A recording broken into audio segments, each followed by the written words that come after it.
Hai Sobat Antara, ada Ovi di sini yang menyapa Sobat Antara lagi. Nah, Sobat Antara, kalau kita membahas tentang dunia olahraga, banyak sekali hal yang menarik untuk dibahas. Salah satunya adalah perkembangan basket di Indonesia.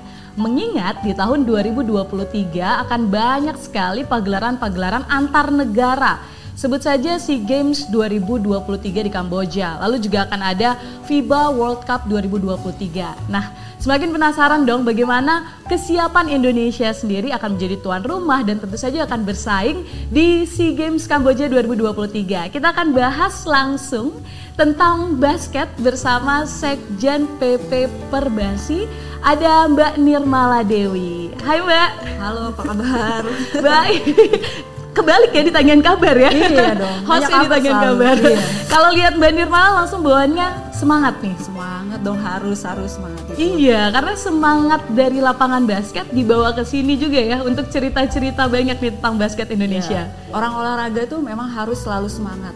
Setuju, itu modal utama. Setuju. Nah, pasti Sobat Antara juga setuju kalau melihat di official Perbasi nih tentang prestasi Indonesia. Selamat dulu untuk tim basket Indonesia yang putra, di mana tim basket Indonesia ini naik peringkat untuk Asia sendiri, di mana kita sekarang udah ada di peringkat 14, naik 13 peringkat. Bagaimana tanggapan Mbak Nirmala melihat prestasi ini? Ya, prestasi kita naik ke 13 peringkat itu sebetulnya sesuatu yang sudah lama sekali dirindukan oleh semua masyarakat basket, apalagi pada saat SEA Games kemarin kita mendapat medali emas. Beberapa hari ke depan lagi kita masuk 71 tahun Perbasi. Dan selama 70 tahun ini Perbasi sendiri belum pernah mendapat medali emas di SEA Games. Mau cerita sedikit boleh ya? Boleh dong, ini kan sejarah yang harus Sobat Antara tahu nih ya. Silakan. Jadi ini ada kaitannya sama semua event-event kita.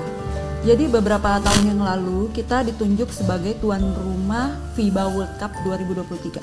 Jadi penunjukannya kan sudah beberapa tahun ya. Nah, ketika kita ditunjuk dan pada saat itu FIBA kita Pak Erick Thohir, beliau menyanggupi untuk menjadi tuan rumah FIBA World Cup 2023. Di mana pada saat itu kayaknya kalau kita lihat prestasi kita, kalau kita lihat bagaimana kita ke depannya menghadapi FIBA World Cup, sepertinya masih mungkin ada keraguan ya. Tapi pada saat sekarang, terutama saya baru mengerti bahwa kenapa waktu itu Pak Erick sebagai FIBA Board Member itu berani menancapkan atau berani menyanggupi bahwa kita akan menjadi tuan rumah FIBA World Cup 2023. Ternyata impactnya baru terasa sekarang. Ketika kita menjadi tuan rumah FIBA World Cup, kita jadi terpacu untuk meningkatkan prestasi. Gimana caranya supaya kita ini bisa masuk sebagai pemain, bagian dari pemain di FIBA World Cup. Karena FIBA World Cup beda dengan sepak bola. Kalau sepak bola, kalau dia tuan rumah, secara otomatis kan dia dapat wild card. Dia jadi sebagian dari peserta. Kalau FIBA itu beda, jadi dia harus mengikuti kompetisi kualifikasi. Yang mana kalau kita nggak qualified, even kita sebagai tuan rumah yang nggak masuk aja. Seperti yang terjadi kita hari ini. Pada saat kita FIBA Asia Cup kemarin, kita effortnya tinggi banget untuk supaya kita masuk ke 8 besar. Karena salah satu syarat kalau kita masuk 8 besar, maka secara otomatis kita akan masuk sebagai peserta dari FIBA World Cup. Lalu dengan kita fight pengen 8 besar Asia secara tidak langsung nih yang namanya SEA Games ini terlampaui target kita. Di sini saya ngerti kenapa waktu itu Pak Erick berani menyampaikan bahwa kita menyanggupi FIBA World Cup bukan untuk disitunya, tapi untuk percepatan prestasi, percepatan pencapaian prestasi. Jadi dengan itu kita fight. Kemudian kita dapat medali emas yang sudah 70 tahun kita nggak pernah dapetin. Kemudian di Asia Cup kita naik, di Asianya kita naik 4 peringkat. Kemudian di dunianya kita naik juga cukup banyak peringkat kita. Setelah itu kita menjadi tuan rumah FIBA World Cup. Nah di FIBA World Cup sendiri ya ini beda ya, masyarakat basket sendiri mereka sudah mengetahui bagaimana pemain kita, dan mereka sih kita tidak masuk karena sebetulnya gini, salah satu tugas di basket juga itu kita sebagai olahraga industri bareng sama sepak bola dan volley. Jadi olahraga industri inilah yang bikin kita harus mensukseskan FIBA World Cup, karena FIBA World Cup adalah salah satu dorongan untuk di bidang industri, jadi membantu industri bidang olahraga. Nah, Mbak Nirmala, tadi setelah cerita yang sangat luar biasa sekali, mungkin sebagian orang di luar sana memang baru tahu ternyata seperti itu sejarahnya dari adanya FIBA World Cup ini bisa memacu prestasi-prestasi di Indonesia. Betul. Menariknya, basket sendiri ini masih seringkali dianggap segmented. Itu mungkin jadi PR juga untuk teman-teman Perbasi. Bagaimana sejauh ini untuk membuat supaya masif lah, atau paling tidak seperti badminton mungkin, atau seperti PSS sepak bola kita, bagaimana Mbak Nirmala menciptakan bola basket supaya lebih digemari lah sama orang-orang? Ya, kita diuntungkan ya, secara survei di kalangan pelajar memang bola basket masuk kategori olahraga pertama yang dipilih oleh para pelajar untuk menjadi cabang olahraganya gitu. Karena juga di sekolah-sekolah itu sendiri rata-rata banyak lapangan basket. Nah, itu satu hal, dan PR kita memang akhirnya kita berpikir bahwa olahraga bola basket ini memang harus memasyarakat. Makanya kita Perbasi sudah mulai perbanyak kompetisi-kompetisi di masyarakat dan kita turun langsung. Jadi salah satu yang kita lakukan adalah dalam pemilihan seleksi nasional, kita sudah lakukan tahun ini, kita yang datang langsung ke 10 kota. 10 kota di Indonesia yang siap jadi tuan rumah seleksi untuk Indonesia Patriots, kemudian untuk tim nasional. Nah, seleksi ini kita lakukan dengan pendaftaran terbuka. Jadi pendaftarannya siapapun boleh ikut daftar. Sehingga apa?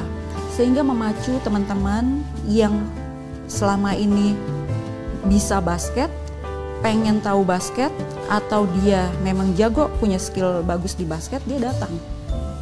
Tentu kalau dia skillnya sudah merasa bagus, dia percaya diri untuk ikut daftar. Kalau yang enggak, dia nemenin teman-temannya. Itu sesuatu buat kita, jadi itu baik buat kita untuk orang support temannya datang, terus dia juga belajar, dia juga jadi pengen tahu dan seterusnya. Yang kedua, kita datengin pada saat setiap seleksi nasional itu, kita datengin pemain-pemain ikonnya kita. Contohnya kita ke Kalimantan Timur, kita ajak Bagir, which is orang sudah tahu Bagir itu pemain basket di Patriots. Mereka juga pengen gimana sih caranya supaya pengen jadi Bagir gitu. Itu jadi salah satu udah motivator juga ya. Ya, jadi dia ngajarin, kalau mau begini nih, lu harus punya skill ini, lu harus begini, harus latihan sekian kali dalam 1 minggu dan harus serius ikutin kompetisi dan sebagainya. Itu jadi salah satu dalam rangka program kita memasyarakatkan olahraga bola basket. Selama ini kita ngundang dari mereka datang ke Jakarta, lalu mereka adakan ikuti seleksi di Jakarta. Sekarang kita yang turun, dan tahun depan permintaan daerah untuk menjadi tuan rumah semakin banyak, dan kita juga mengikuti apa yang jadi permintaan daerah itu untuk kita keliling. Ini dalam rangka promosi kita.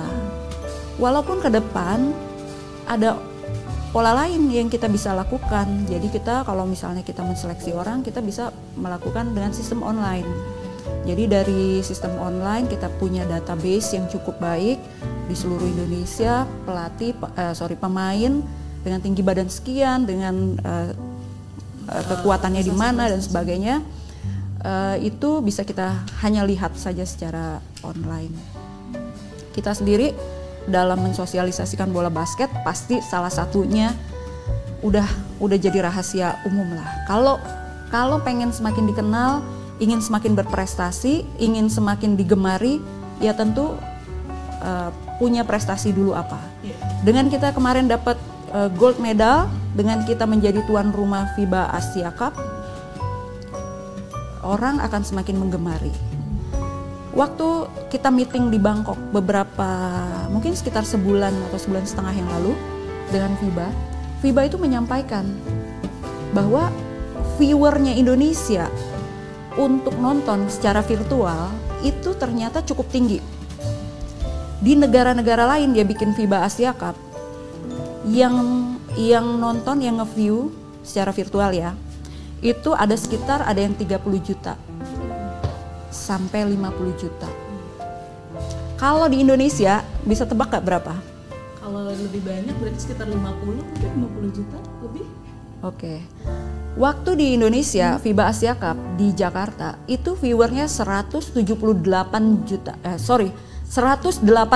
juta. Harus dikali 3 ya, 50. 183 juta orang nge-view FIBA Asia Cup untuk nonton. Terus yang subscribe sekian, yang ini sekian, saya nggak hafal angka, tapi itu yang jadi concernnya FIBA. Berarti sebetulnya peminat bola basket di negara kita, walaupun 183 juta ini nggak semuanya orang Indonesia ya. Ada juga dari Jepang nonton kompetisinya, ada juga dari mana. Tapi beda jauh ketika Indonesia nggak main. Pada saat Indonesia main dan Indonesia tuan rumah, itu kok langsung lonjakannya cukup tinggi sekali. Artinya peminat bola basket cukup tinggi. Tinggal kita ini sebagai federasi, ya kita memang harus jemput bola dengan melakukan beberapa activation atau sentuhan langsung ke daerah dan ke beberapa wilayah-wilayah yang memang penggemar basketnya tinggi. Iya, dan ternyata 183 juta, saya juga cukup kaget ini dengan viewers dari Indonesia segitu banyak ya. Tapi apakah itu berpengaruh ketika yang main tim putra atau tim putri? Biasanya kan takutnya yang ramenya ketika tim putra aja nih Mbak Nirmala. Seringkali dianggap basketnya nih yang jago putra doang nih. Nah, bagaimana Mbak? FIBA Asia Cup kemarin kebetulan surveinya untuk bukan survei ya, itu hasilnya untuk FIBA Asia Cup tim putra. Tim putri baru akan kita lihat besok ini. Pada saat Liga Putri di Surabaya. Nah, ini ngebahas juga tentang Liga Putri di Surabaya yang akan berlangsung tanggal 25 ya, Mbak? 25 Indonesia jadi tuan rumah dengan beberapa udah dekat nih 25. Iya, kurang lebih 6 hari lagi melawan banyak negara seperti Thailand, ada juga Malaysia. Kesiapan bagaimana, Mbak, untuk tim putri sendiri? Ya, teman-teman sebagai informasi dulu bahwa Liga Putri ini adalah Liga Putri pertama bahkan di dunia yang tingkat regional di ASEAN. Kenapa kita mendorong kepada FIBA untuk diadakan Liga Putri? Sebagai cerita dulu nih ya, bahwa Liga Putri ini selama ini belum tertata dengan baik. Kalaupun pernah ada, ya belum terlalu banyak lah. Kompetisinya juga terhenti dan sebagainya. Nah, lalu kita kan sebetulnya gini ya, kalau putra-putri itu idealnya seimbang. Untuk kompetisinya, untuk liganya dan sebagainya. Kalau putra semua udah pada tahu IBL sudah berjalan. Tapi kalau putri belum. Ternyata setelah saya pelajari memang karena banyaknya kompetisi yang seringnya terhenti atau tidak konsisten, maka di klub-klub juga dia juga nggak terlalu persiapan sekali. Sehingga kita mendorong, ternyata ini isu bukan hanya terjadi di Indonesia tapi di beberapa, hampir rata-rata seluruh negara. Tim basket putri ya? Tim basket putri. Makanya kita mendorong untuk dibikin liga bersama. Karena semua kalau bikin liganya di Indonesia, klubnya kurang. Kalau bikin liganya di Malaysia, Malaysia juga bicara kita klubnya juga kurang gitu. Jadi kita bikin liga bersama. Untuk awal ini masih tahap uji coba dulu. Kita hadirkan timnas kita yang ikut sambil kita supaya dapat kompetisi ya untuk menghadapi SEA Games mendatang. Malaysia juga hadirkan timnas. Kemudian juga ada Thailand, ada Filipina ya, satu lagi Singapura ya. Ada 4 negara.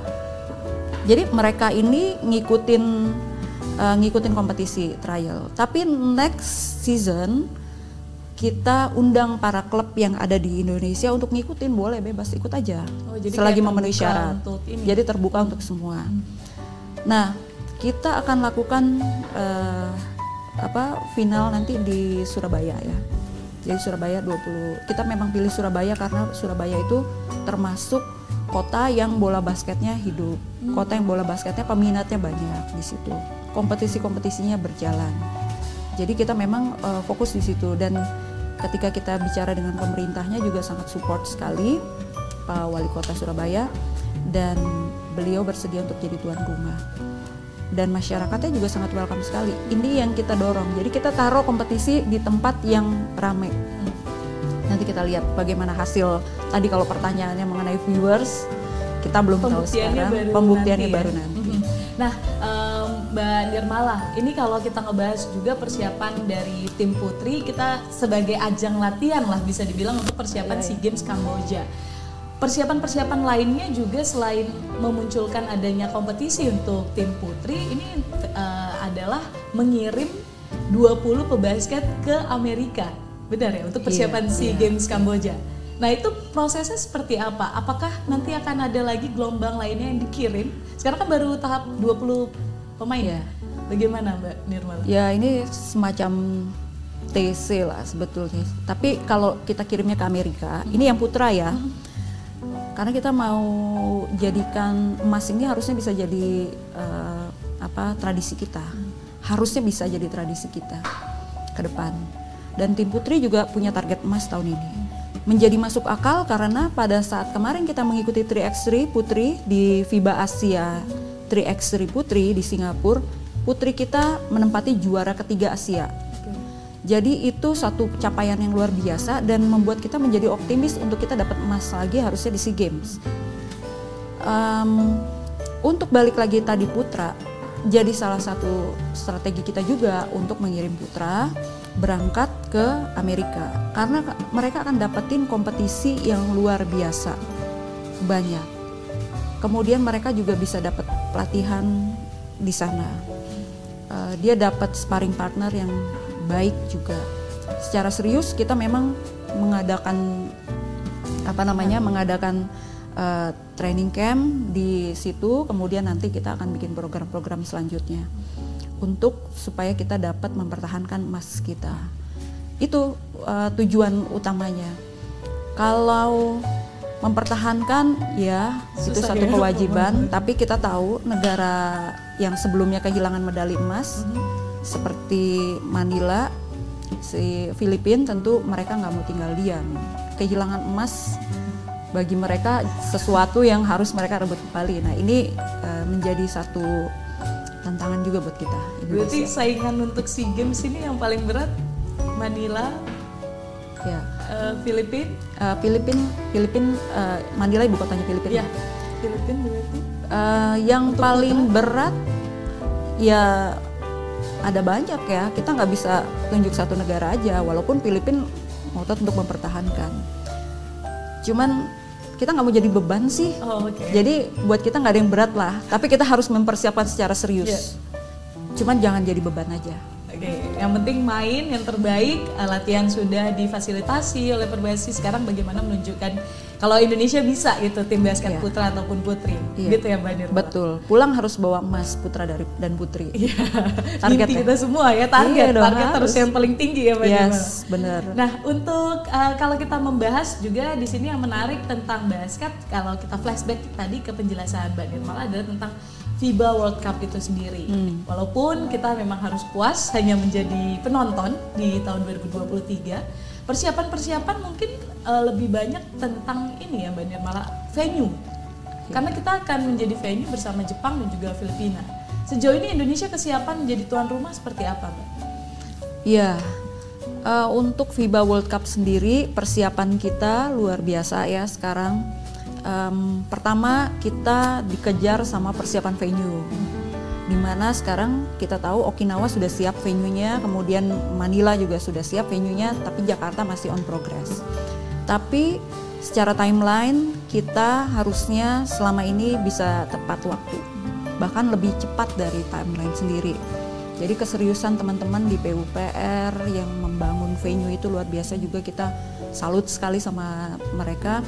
Dan kemudian juga venue juga kita nggak mau salah dalam hal pembangunan, jadi kita memang koordinasi dan duduk bareng sama FIBA. Setiap minggu kita ada duduk bareng ngelihat perkembangan venue, dan FIBA sudah approve setiap detailnya dari pembangunan venue itu, sehingga nanti pada saat venue-nya jadi, FIBA license-nya juga nggak mengalami kendala, berarti karena mereka dari awal sudah mengawal pembangunan venue ini. Itu tantangan pertama. Dan yang kedua adalah kesiapan kita. kita beruntung sebelumnya menjadi tuan rumah FIBA Asia Cup, di mana itu jadi ajang pemanasan buat teman-teman panitia. Jadi mereka udah pemanasan dulu, udah tahu dulu harus ngapain. Kan kalau kita lihat dari jumlah peserta negara, kita masuk dalam babak penyisihan, di mana kita 8 negara. Tapi memang kita nggak bisa samain sama FIBA Asia Cup. FIBA World Cup ini beda dengan kejuaraan dunianya sepak bola. Kalau kejuaraan dunia sepak bola kan under 20, kelompok umur. Kalau FIBA World Cup ini ya memang kasta tertingginya dunia basket. Dan ini mereka orang-orang profesional.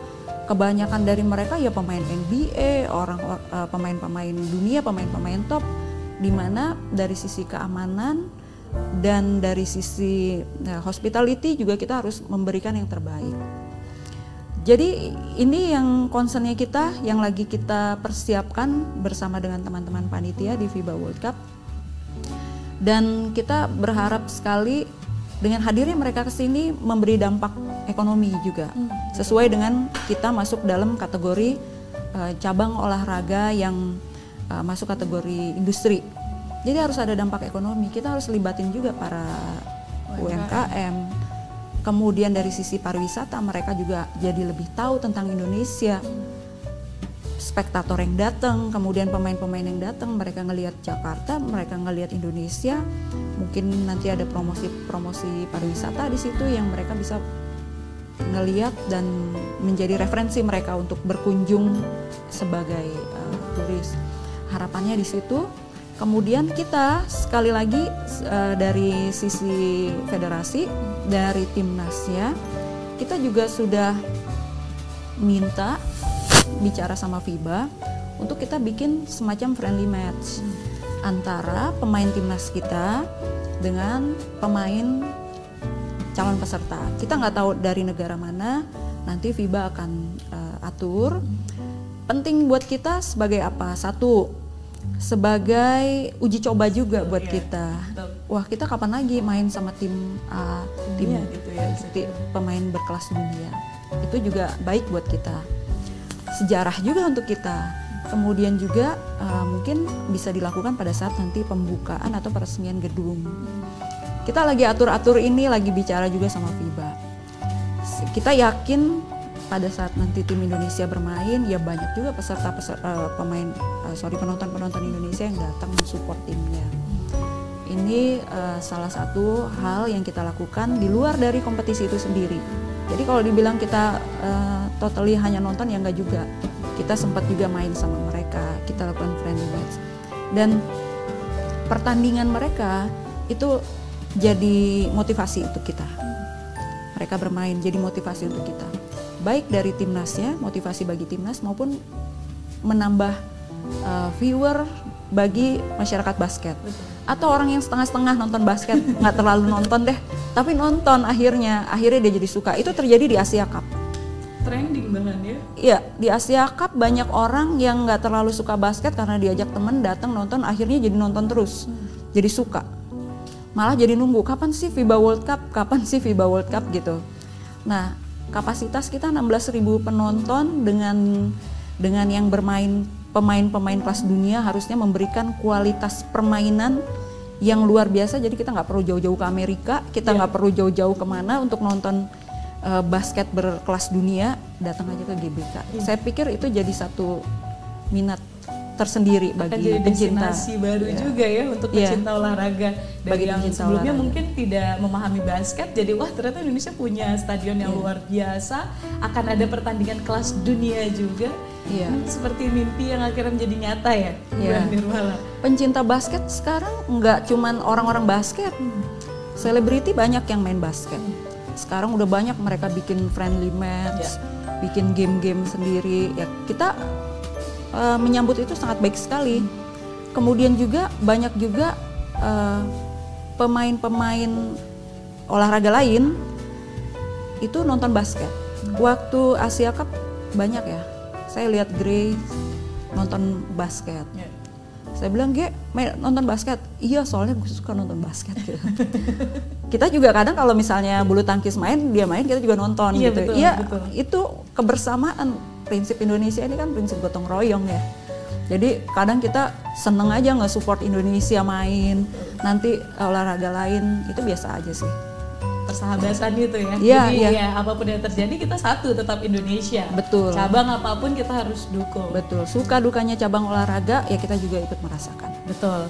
Dan mungkin saya sebenarnya pengen lebih banyak lagi ngobrol dengan Mbak Nirmala karena ternyata menarik sekali untuk saya yang mungkin bisa dikatakan baru mengenal basket. Jadi jatuh cinta pada basket. Iya dong. Dan tidak sabar Agustus nanti melihat pertandingan di negara sendiri. Tentu ini akan menjadi apa ya, seperti akhirnya saya kesampaian nonton basket berkelas internasional, gak usah jauh-jauh Berkelas Amerika. dunia, betul. Nah mungkin Mbak Nirmala terakhir ada yang ingin disampaikan. Kalau saya tanya target, pasti target yang paling tinggi ya untuk Indonesia. Atau ada yang mau Mbak Nirmala sampaikan sebagai harapan dari Sekjen Perbasi sendiri, seperti apa untuk Indonesia, khususnya basket? Ya, kalau untuk bola basket tentu kita berharap prestasi ini akan semakin naik, semakin tinggi dan semakin tinggi. Target kita sudah lampaui pada saat SEA Games dan kita harus mempertahankan, kemudian ada target lagi nanti di Asia Cup dan seterusnya. Itu target kita. Yang paling penting dari setiap prestasi adalah kecintaan masyarakat terhadap bola basket itu semakin luas. Jadi dukungan teman-teman, masyarakat semua pencinta basket ataupun penggemar basket saja itu penting sekali buat kita.